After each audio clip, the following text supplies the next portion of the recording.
Lindezas, bem-vindos ao Tato Juris, eu sou o João e vou te falar que, atendendo a pedidos, trago aqui para vocês um resuminho sobre a Lei Orgânica do município de São Paulo. Então, se você também quiser um vídeo resumido, deixem nos comentários sugerindo o tema. E eu começo lhes dizendo que o objetivo desta lei é garantir a autonomia da cidade. A autonomia também pode ser entendida como independência. Então, essa lei tem o objetivo de garantir a independência política, legislativa, administrativa e financeira do município. Mas atenção, toda essa liberdade, toda essa independência vem respeitando a Constituição Federal. Somente assim, os governantes da cidade serão autônomos, serão independentes para criar, elaborar, determinar as próprias estratégias. Quando falamos do campo político, por exemplo, então o governo atual vai fazer quais tipos de acordos com o governo estadual, com o governo federal, e o governo seguinte vai manter, vai alterar, vai encerrar esses acordos, ou também a elaboração, criação das próprias leis no campo do legislativo, o que pode na cidade de São Paulo talvez não possa na cidade de Belo Horizonte e vice-versa. E essa é uma característica que o federalismo permite, ou seja, você ter independência, autonomia para não só ter a lei federal, nacional, que vale para todo mundo, como também as leis locais. No Brasil, isso não é tão fortemente aplicado. Já nos Estados Unidos, por exemplo, é bem claro que em alguns países a liberação para o uso recreativo da maconha é legal, em outros estados,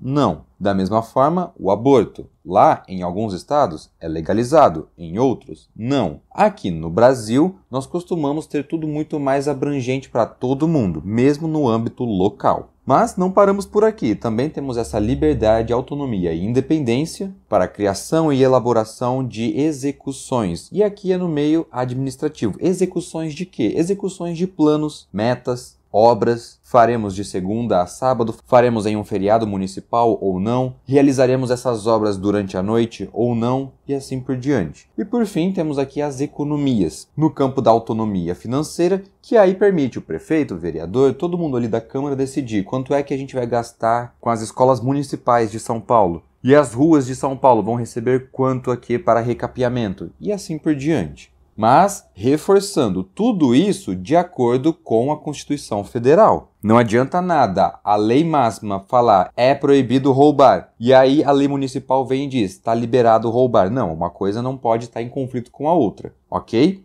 E neste sentido, vou trazer muitas informações que são a base para as leis orgânicas, não só do município de São Paulo, mas para todas. E sendo para todas, pode ser cobrado em vários tipos de concurso. Não interessa se o seu está pedindo de São Paulo, Belo Horizonte, Osasco ou qualquer outra cidade, beleza? Porque sendo a base, vale para todas. Começando aqui pela criação de uma lei orgânica municipal. A Constituição Federal vem e diz que ela será votada em 2 turnos. E o intervalo mínimo entre eles, também conhecido como interstício, então é bom você conhecer esta outra palavra, que serve como uma espécie de sinônimo para a expressão intervalo entre atos do processo legislativo, ou seja, intervalo entre um turno e outro, e aqui no caso será de 10 dias. E em complemento, para que essa lei seja aprovada, ela tem que ter um voto positivo de 2/3 dos membros da Câmara Municipal. E essa base serve para todos os municípios, ok? E isso é o que a gente vê lá no artigo 29 da Constituição Federal. O município reger-se-á por lei orgânica votar em 2 turnos com interstício mínimo de 10 dias, aprovado em 2/3. E aí, logo no primeiro artigo da Lei Orgânica de São Paulo, vem e diz exatamente isso. O município de São Paulo exercendo autonomia política, financeira, respeitando a Constituição. E esse respeito está lá aprovado no artigo 29 da Lei Máxima. Ok? E seguindo, vejam aqui a última informação que eu encontrei em relação ao censo de São Paulo, que mostra ali ter aproximadamente 11.500.000 habitantes. Ou seja, muito mais do que 8 milhões. Isso é importante porque, sendo assim, o município pode ter no máximo 55 vereadores. E aí, se a sua prova é específica para uma determinada cidade, vale a pena saber quantos vereadores poderão ter, porque essa questão pode ser cobrada sim. Geralmente aparece um texto introdutório, onde lá vai estar a informação, e aí a pergunta vem: com base no texto acima e com seus conhecimentos sobre a Constituição Federal e a Lei Orgânica do município tal, assinale a alternativa correta abaixo. E aí tá lá, quantos vereadores pode ter no máximo? No caso específico da cidade de São Paulo, 55. ok? E essa galera aqui vai receber um subsídio, salário, vencimento. Se você não sabe a diferença entre estes termos, porque no dia a dia podem ser sinônimos sim, mas legalmente são coisas diferentes. Eu trouxe um vídeo aqui no canal exemplificando e explicando cada um deles, então confira lá. E depois volte aqui. E este gasto corresponderá a 75% do vencimento salário-subsídio dos deputados estaduais. E atenção, é máximo. Então, se o deputado estadual ganha 100, os vereadores vão ganhar no máximo 75. E conhecer essa informação sobre os gastos é importante porque do total de despesas, incluindo os subsídios, e aí já tem uma noção do quanto pode ser, mas é excluído aqueles inativos. Quem são os inativos? Aposentados e pensionistas, ou seja, pessoas que não estão mais trabalhando, mas de alguma forma ainda recebem uma grana. Somado tudo isso aqui, estes gastos, esse total de despesa, não pode ultrapassar a quantidade de 3,5% do arrecadado com, aí agora atenção, receita tributária e muitas outras coisas, como por exemplo, o ouro, que vai ser 70% destinado ao município, e também a redistribuição tributária. Como assim? Agora eu vou mostrar para vocês vários puxadinhos. Várias coisas que a gente tem que fazer quando a gente estuda direito. Porque um artigo acaba mencionando o inciso, o parágrafo de outro artigo ou de outra lei e a gente tem que estar sempre indo atrás deles. E aqui nesse caso não é diferente. Então veja, artigo 29 da Constituição. 55 vereadores para município com mais de 8 milhões. São Paulo. E esse subsídio responderá ao limite máximo a 75% dos deputados estaduais. Até porque 8 milhões é muito mais do que 500 mil. Beleza, tá aí a base de uma das informações. Agora, o 29.A é um artigo da Constituição um pouco mais complexo.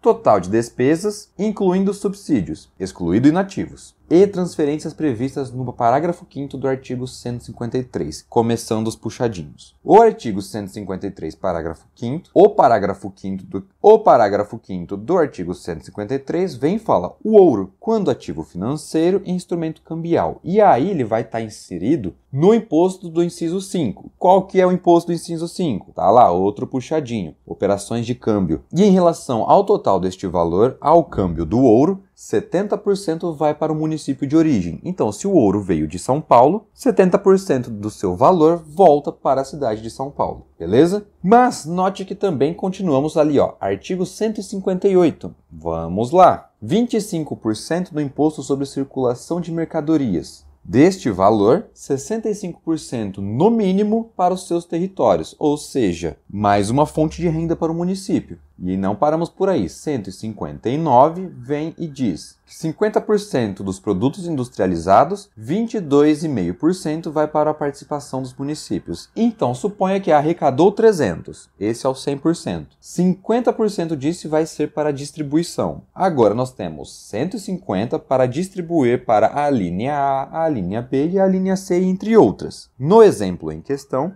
22,5% de 150, correspondendo a 67,5%. Este é o valor que o município vai arrecadar. Então, somando tudo isso, vai dar um valor X. A despesa do município não pode ultrapassar 3,5% deste X, ok? Como é muita informação relativamente abstrata, as questões geralmente vão trazer um baita de um texto informando alguns valores para vocês. E aí o desafio é tentar identificar qual vai ser o valor final, ok? E agora damos uma pausa na base que a Constituição traz e focaremos mais na lei orgânica do município de São Paulo em si. Começando pelos símbolos do município. Aquilo que vai identificar a cidade. São 3. A bandeira, não confundir com a bandeira do estado de São Paulo. Todas as cidades têm sua própria bandeira, assim como os estados. E geralmente as bandeiras dos estados são as mais famosas. Por isso, não vá confundir. Até porque no estado de São Paulo e no estado do Rio de Janeiro, são os dois que possuem nome de estado e nome de capital iguais, ok? Então, não vá confundir. Mas, além da bandeira, nós temos o brasão, e se você notar, é o mesmo símbolo que está dentro da bandeira. E por fim, temos o hino da cidade. Temos o hino do país, o hino nacional, tem o hino estadual e agora o hino municipal. BBI, bandeira, brasão e hino. Fechou? Seguindo, peço para você prestar muita atenção para não confundir relações internacionais com soberania a nações estrangeiras. há nações internacionais, há acordos internacionais. Por quê? Esta primeira, as relações, ela tem um caráter muito mais simples, que vai lembrar uma espécie de estágio em que um vai para lá, o outro vem para cá, numa troca de informações muito amigável, muito de boas. O aluno da escola de São Paulo vai estudar na escola da China e o aluno chinês vem estudar na escola de São Paulo, mais ou menos assim. E essas relações são estabelecidas e gerenciadas pela atual Secretaria Municipal de Relações Internacionais. Sim, o município de São Paulo tem um departamento, uma secretaria só para isso. O link desta página estará no comentário fixado para caso você tenha a curiosidade de ir lá observar, analisar, ver se existe alguma oportunidade para você, seja a trabalho, seja a estudo. Mas sim, a cidade tem essa dinâmica para realizar acordos com outras organizações internacionais. Beleza? E um dos fundamentos, uma das explicações dessas relações internacionais é justamente o estabelecimento de estratégias de governos locais, ou seja, municipais, cidade, pequeno, simples, para estabelecer parcerias internacionais das atividades dentro das prefeituras. E por que o município de São Paulo é uma das referências nessas relações internacionais? Porque fica óbvio que a maior concentração de estruturas, empresas, companhias é na região sudeste, principalmente na cidade de São Paulo. Quem aí nunca ouviu falar da Faria Lima? Existem muitas multinacionais que possuem escritórios nessa região. Não são sede, que fique claro, mas que tem a presença internacional de grandes empresas, grandes companhias, isso tem. E estes escritórios são responsáveis muito mais pela logística, muito mais pelo marketing, muito mais pelas estratégias comerciais. Pode ser que no interior, em outros estados, tenha centros de fabricação e de distribuição, que é uma coisa um pouco mais mão na massa, beleza? E uma observação importante, todas essas relações são estabelecidas por meio de convênios, parcerias, não necessariamente aqueles acordos mirabolantes, aqueles contratos gigantescos feitos entre países, entre nações, entre estados, entre a união daqui, entre a união de lá, beleza? Porque é justamente essa a diferença quando falamos de soberania. Quando falamos de soberania em si, a própria palavra dá uma ideia de Estado-nação, país. Em relação à cidade, a palavra em específico é autonomia. Então, da mesma forma que subir já implica para cima, soberania implica Estado-nação. E autonomia implica município, beleza? E aí é praticamente o oposto das relações internacionais. Se lá é uma relação mais simples, aqui é mais complexa. É quase que uma relação entre os sócios, quem é que manda. E quem é que manda no país? Vai ser o presidente. Então, os acordos serão firmados por eles. E quem é que vai representar os presidentes? Suas embaixadas. No caso do Brasil em específico, citamos aqui o Ministério das Relações Exteriores, o famoso Itamaraty. E até mesmo dentro dele, a secretaria é de soberania nacional. Mais uma vez, soberania relacionada à nação, Estado-nação, país. Beleza? E por que esse quadro comparativo é importante? Porque as questões vão brincar com vocês em relação a isso, porque na Lei Orgânica do Município, no seu artigo 4º, tá lá, o município manterá relações internacionais. E ele até traz ainda que respeitando os princípios do artigo 4º da Constituição. E se a gente for analisar esse artigo, os principais que dariam para fazer uma espécie de ligação são o inciso 10 e o parágrafo único. Cooperação entre povos e o Brasil buscará a integração econômica, política, social e cultural da América Latina. E aí vai pegar todos os nossos vizinhos aqui que falam em espanhol, beleza? E outra grande atenção. Via de regra, a Lei Orgânica Municipal é auto-aplicável, ou seja, ela não depende de outras legislações, de outras leis, de outros estatutos, beleza? Mas, se existe uma regra, existe também sua exceção. No caso aqui é quando ela for expressamente dependente de outras normas legais. E veja que a palavra em destaque é expressamente. Então vamos a um exemplo. Suponha que a lei vem e diz, no caso da atitude X, a punição é a multa. Ponto final. Não precisa recorrer a mais nada, mais ninguém, a nenhuma outra lei. Por outro lado, se vier escrito na lei, no caso da atitude Y, a punição é a mesma do artigo 00 da Lei ABC. Ponto. Atenção aqui. Note que agora a Lei ABC entra em cena, uma outra lei foi apresentada. E eu só vou consultar a Lei ABC porque a Lei Orgânica disse expressamente que eu preciso dela. Caso contrário,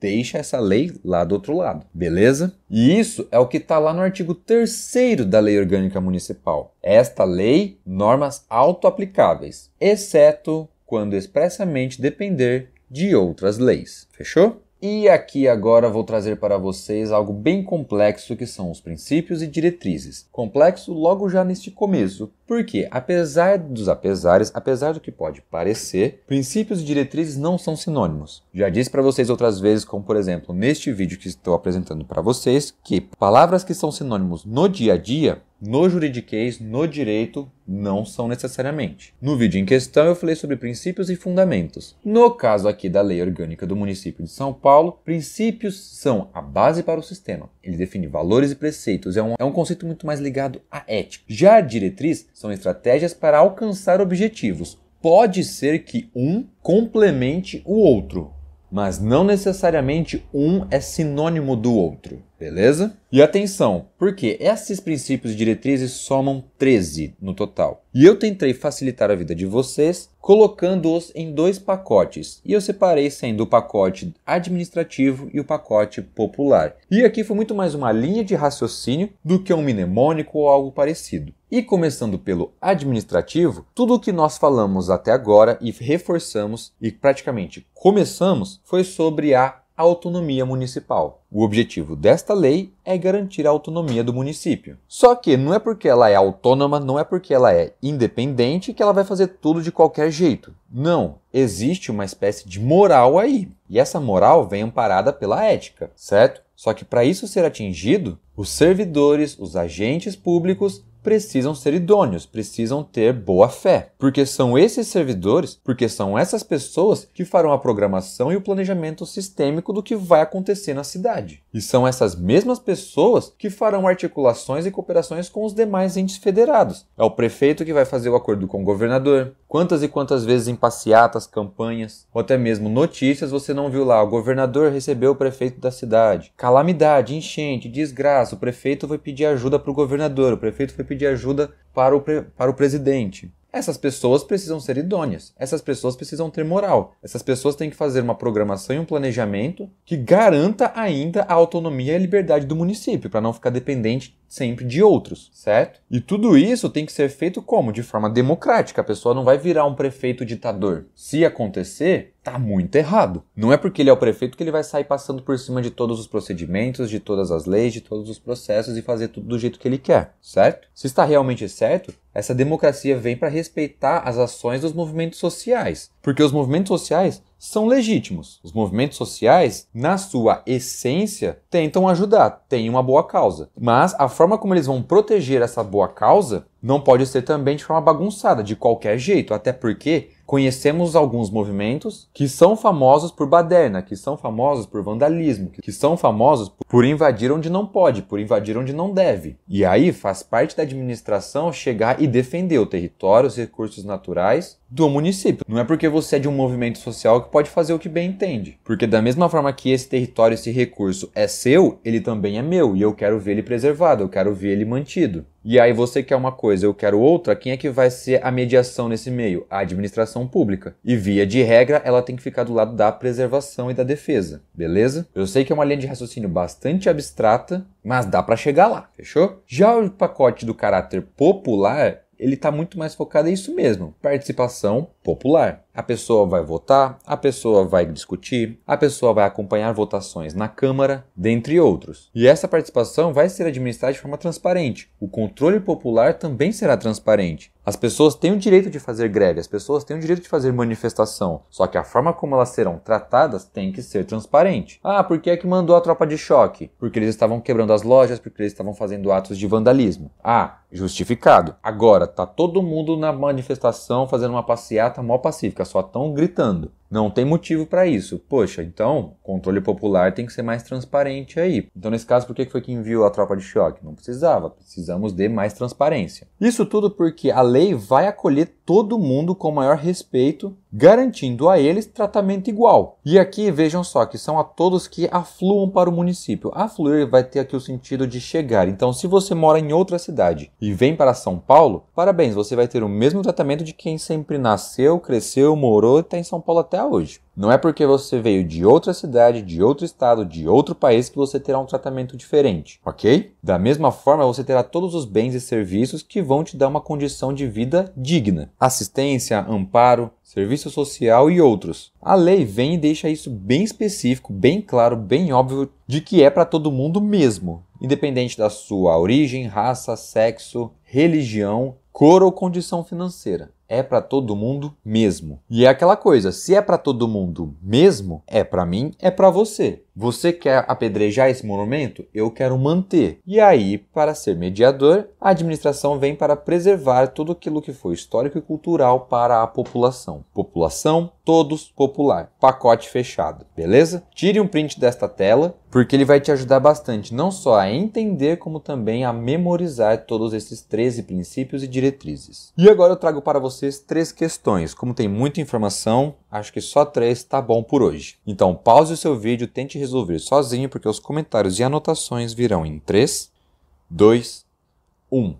De acordo com a Lei Orgânica do Município de São Paulo, entre outros, podemos citar princípios e diretrizes. Valores sociais do trabalho e livre iniciativa. Lindez, isso daí faz parte de um dos fundamentos da Constituição Federal. Ele é válido, ele existe, ele é aplicado, porém ele não faz parte da lei orgânica do município, beleza? Soberania municipal às relações estrangeiras. Soberania municipal nas relações com as nações estrangeiras. Aí, lindeza, você está falando das nações estrangeiras? Não vai ser o município que vai lidar com elas. Não vai ser o prefeito da cidade de São Paulo que vai trocar uma ideia, que vai fazer um acordo com o presidente da Rússia, por exemplo. Beleza? Mobilização do efetivo policial permanente para a proteção do território municipal. Vai ter a proteção do território, dos eventos, das obras, dos recursos naturais e tudo mais? Vai, só que não é permanente. É só quando for necessário, que implica na transparência e no trato com as ações populares. Beleza? E o exercício moderado da autonomia não, é exercício pleno. A lei orgânica vem para falar que ela é plenamente autônoma, plenamente independente, ok? Por isso que aqui a alternativa correta é a letra D, programação e planejamento sistemático. Certo? Seguindo então para a segunda questão, mesma coisa, pause o vídeo, tente resolver sozinho, porque os comentários e anotações virão em